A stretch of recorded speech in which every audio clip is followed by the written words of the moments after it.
Hello student, आज हम science का वीडियो नंबर 27 बनाने जा रहे हैं और ये हमारा चैप्टर नंबर 2 चल रहा था। आपको पता है ह्यूमन सिस्टम, उसमें हमने रेस्पिरेटरी सिस्टम हम कर रहे थे। हमने जो है अपर रेस्पिरेटरी सिस्टम डिस्कस कर लिया था। अब हम लोअर रेस्पिरेटरी सिस्टम करने जा रहे हैं, जिसमें कि लोअर रेस्पिरेटरी सिस्टम किस किस से कंसिस्ट होता है। ये ट्रैकिया से, ब्रोंकाई से और एल्वुलाई से। ब्रोंकाई, ब्रोंकियोल्स, एल्वुलाइन से बना होता है, मींस लंग्स से बना होता है। अब ट्रैकिया जो होता है वो आपको पता है, ट्रैकिया जो होता है वो ट्रैकिया जो होता है वो आपको पता है कि क्या होती है। एक ट्यूब लाइक स्ट्रक्चर होता है जिस पर C shape cartilaginous rings are present. और ये रिंग्स जो होती हैं, जब उसमें एयर नहीं होती है तो उसको कोलैप्स होने से क्या करती हैं, रोकती हैं। ठीक है, तो ये कार्टिलेजिनस रिंग्स होती हैं। ये कार्टिलेजिनस रिंग्स जो होती हैं ये इसको कोलैप्स होने से क्या करती हैं, रोकती हैं। ठीक है, C shaped cartilaginous rings are present which protect the trachea from collapse. ठीक है, और उसको हमेशा ओपन रखती है। अच्छा, और एक और थिंग क्या है कि जो इसकी इनर मेम्ब्रेन होती है वो स्ट्रेटिफाइड सीलिएटेड कॉल्यूमिनर एपिथेलियम की बनी हुई होती है। मीन्स सीलिया लाइक स्ट्रक्चर्स होते हैं इसके अंदर। सीलिया मीन्स फ्रिंग जो है हेयर लाइक स्ट्रक्चर्स होते हैं, तो वो सीलिएटेड कॉल्यूमिनर सेल्स होती हैं। कॉल्यूमिनर मतलब शेप में, और सीलिएटेड होती है मीन्स सीलिया प्रेजेंट होते हैं। स्ट्रेटिफाइड होती है मीन्स एक से ज़्यादा लेयर की दिखाई देती है, वो होती नहीं है। ठीक है, वो सीलिएटेड स्ट्रेटिफाइड कॉल्यूमिनर एपिथेलियम की ये क्या होती है, बनी हुई होती है। ट्रैकिया जो होती है वो थोरेसिक कैविटी में जाकर आपको पता है 2 पार्ट्स के अंदर डिवाइड हो जाती है। और ईच जो होती है वो क्या कहलाती है, ईच जो ब्रांच होती है वो ब्रोंकाई कहलाती है, लेफ़्ट एंड राइट ब्रोंकाई। और जो ब्रोंकाई होती है वो किस में जाती है, फिर लंग्स में ओपन हो जाती है। चलिए, अब ब्रोंकाई और ब्रोंकियोल्स। लंग्स में राइट ब्रोंकाई जो होती है वो राइट लंग के अंदर जाती है। जो लेफ़्ट ब्रोंकाई होती है वो लेफ़्ट लंग के अंदर जाती है। और लंग्स में जाने के बाद जो ब्रोंकाई होती है वो ब्रोंकीओल्स में अंदर डिवाइड हो जाती है। और जो ब्रोंकीओल्स होती हैं वो एट द एंड जो होती हैं वो एल्वुलाई के अंदर डिवाइड्स होता है, एल्वुलाई में ओपन हो जाती हैं। ठीक है, तो जो ब्रोंकीओल्स होती हैं उनका टर्मिनल, उनका जो एंड होता है वो किस में होता है, एल्वुलाइज में होता है। ठीक, ब्रोंकाई और ब्रोंकीओल समझ में आ गया कि जो ट्रैकिया होती है वो कैसी होती है, ट्यूबलाइक होती है। वो 2 पार्ट्स में डिवाइड हो जाती है थोरेसिक कैविटी में, वो कहलाते हैं ब्रोंकाई। और bronchi opens into bronchi divides into ब्रोंकीओल्स।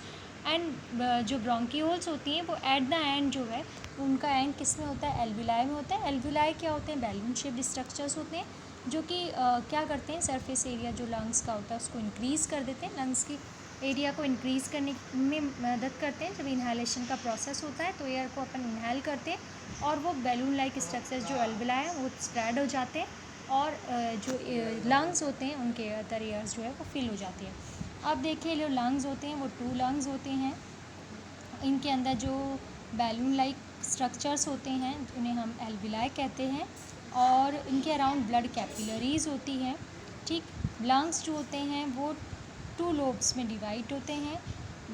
Lungs जो होते हैं वो 2 लंग्स होते हैं, राइट और लेफ़्ट लंग। राइट लंग्स जो होते हैं उनके अंदर, राइट लंग जो होता है वो 3 लोब्स के अंदर, और जो लेफ़्ट लंग होता है वो 2 लोब्स के अंदर डिवाइड होता है। और जो लंग्स होते हैं वो स्पॉन्जी ऑर्गन्स होते हैं और लोब्यूलर ऑर्गन्स होते हैं। पिंक कलर के ऑर्गन्स होते हैं, थोरेसिक कैविटी में प्रेजेंट होते हैं, बिहाइंड द रिब्स प्रेजेंट होते हैं। ठीक है, और ये बोले हम डायाफ्राम के अपर पार्ट में ही प्रेजेंट होते हैं। ठीक है, अब इसके बाद नेक्स्ट है एल्वुलाई। एल्वुलाई जो होती हैं वो बता चुकी हूँ मैं आपको कैसी होती हैं, बैलून शेप्ड होती हैं। और एल्वुलाई के अराउंड बहुत सारी ब्लड कैपिलरीज अरेंज होती हैं जिनके थ्रू ही गैसियस एक्सचेंज जो होता है वो उनके अंदर पॉसिबल हो पाता है।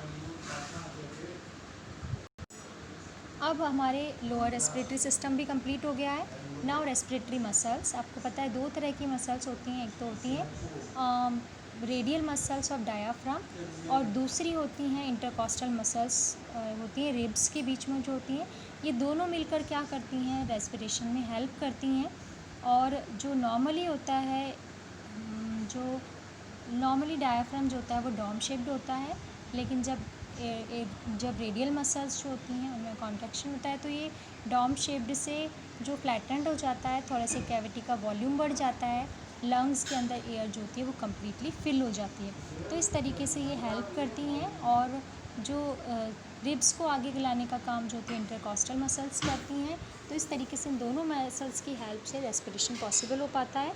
ठीक है, अब बढ़ते हैं हम लास्ट फिज़ियोलॉजी ऑफ रेस्पिरेशन। ठीक है, रेस्पिरेशन की फिज़ियोलॉजी जो होती है उसे हम दो पार्ट्स में डिवाइड कर सकते हैं, एक्सटर्नल और internal respiration. External respiration takes place outside the cells. External respiration जो होता है इसमें ब्रीदिंग होता है, जिसके अंदर इनहेलेशन और एक्सहेलेशन होता है, inhalation of oxygen and exhalation of carbon dioxide होता है, और एयर जो होती है वो इन द लंग्स के अंदर एल्विलाई तक पहुंचा दी जाती है। अब इसके बाद जो सेलुलर एल्विलाई से के अराउंड ब्लड कैपिलरीज में जो है वो डिफ्यूज़न के प्रोसेस से ऑक्सीजन ब्लड में डाल दी जाती है, और ब्लड की हेल्प से टिश्यूज़ तक या ऑर्गन्स तक पहुंचती है, और ब्लड में भी अगेन दोबारा डिफ्यूज़न के थ्रू ऑक्सीजन जो होती है वो टिश्यूज़ और सेल्स में चली जाती है।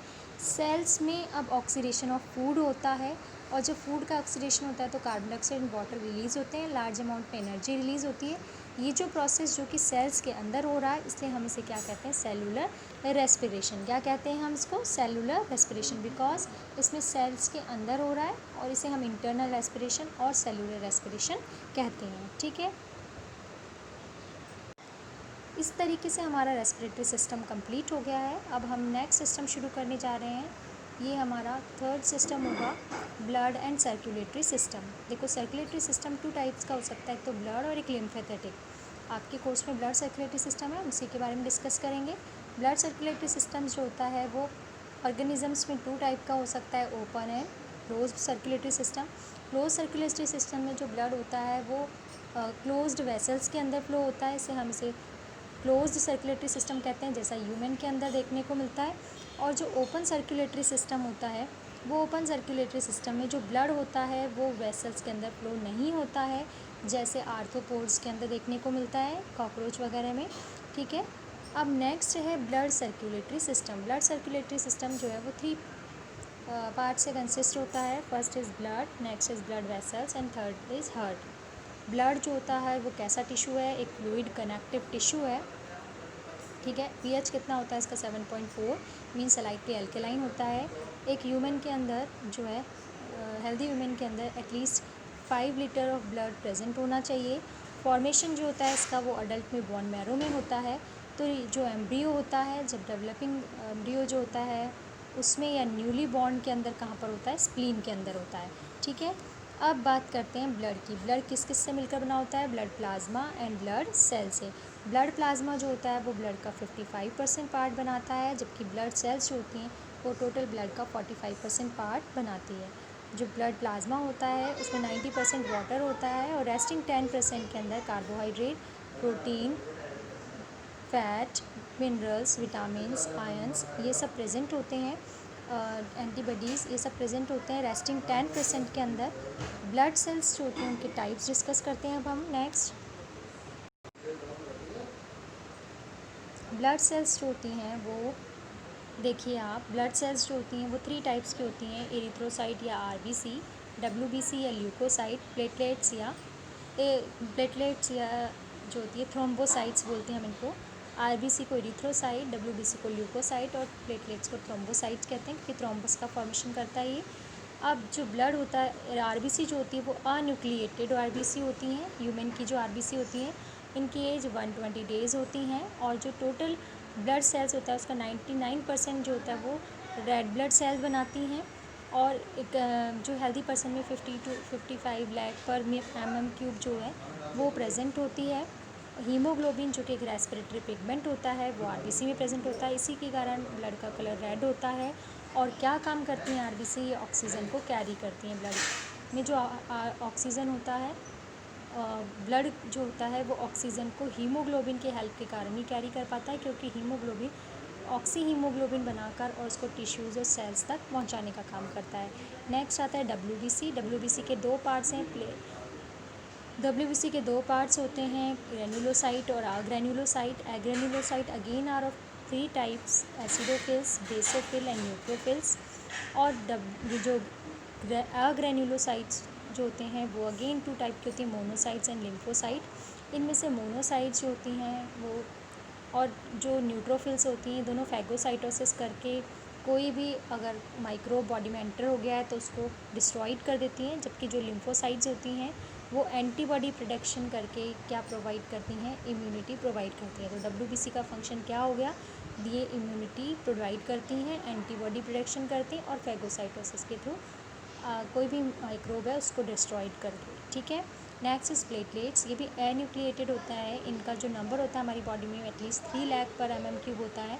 इनकी एज जो होती है वो 10 डेज़ होती हैं।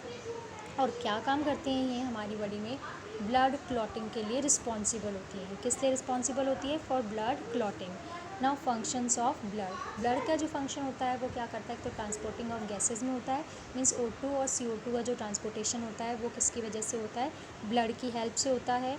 इसके अलावा जो न्यूट्रिएंट्स होते हैं वो भी किसकी हेल्प से पहुंचते हैं, ईच सेल तक ब्लड की हेल्प से पहुंचते हैं। बॉडी पीएच को मेंटेन करता है ये, बॉडी की जो टेम्परेचर होता है उसको मेंटेन करता है ये, इम्यूनिटी जो होता है बॉडी को वो ये प्रोवाइड करता है।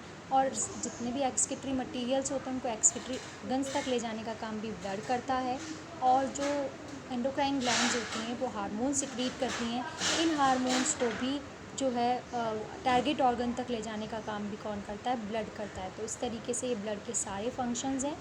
और अब जो नेक्स्ट पार्ट है वो हम इसका ब्लड वेसल्स और हार्ट जो है वो पढ़ेंगे। इससे पहले हम रेस्पिरेटरी सिस्टम का एक बार डायग्राम डिस्कस कर लेते हैं। ये रेस्पिरेटरी सिस्टम का डायग्राम है। और रेस्पिरेटरी सिस्टम का जो डायग्राम है इसके अंदर हम देखते हैं कि जो ये डायग्राम है, इस डायग्राम में ये वाला पार्ट देखिए नेज़ल कैविटी है।